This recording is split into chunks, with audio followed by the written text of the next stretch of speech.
মুন্ডেশ্বরীর নদীতে হঠাৎ জল বেড়ে বিপদ। জলের তরে ভেঙে গেল আমতা ২ নম্বর ব্লকের গায়েনপাড়া ও কুলিয়াঘাটের বাঁশের সেতু। কয়েকদিনের টানা বৃষ্টিতে মুন্ডেশ্বরীতে জলস্তর বাড়তে থাকে। মুন্ডেশ্বরী নদীর ওপরে থাকা পরস্পর দুটি বাঁশের সেতু ভেঙে যায়।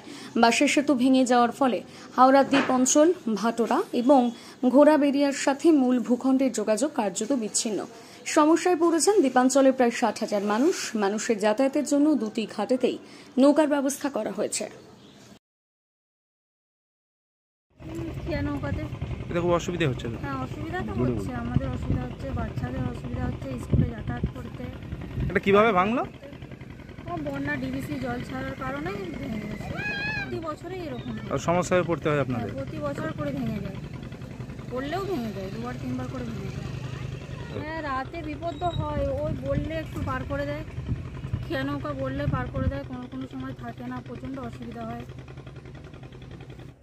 গত পরশুদিন ডিবিসি জল ছাড়ার ফলে নদী জলস্তর, মুন্ডেশ্বরী জলস্তর বেড়ে গেছে এবং স্রোতও বেড়ে গেছে। ইহার ফলে খানাকুলের অন্তর্গত হায়েতপুরে প্রথম সেতু, বাঁশের সেতু ছিল, সেই সেতুটি ভেঙে যায়। সেই সেতু ভেঙে গিয়ে এই গায়েনপাড়ার সেতুতে পড়ে। ইহা ভোর ৫টার সময় ভেঙে যায়। এই সেতু আমাদের ভেঙে যায়।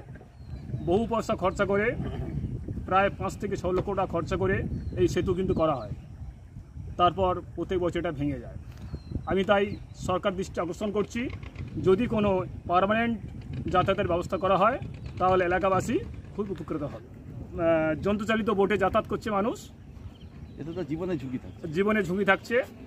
সেতু ভেঙে যাওয়ার পরেই ঘাট মালিক নিরঞ্জন গায়েন তড়িঘড়ি যন্ত্রচালিত বোটের ব্যবস্থা করে এবং মানুষ যাতায়াত করছে।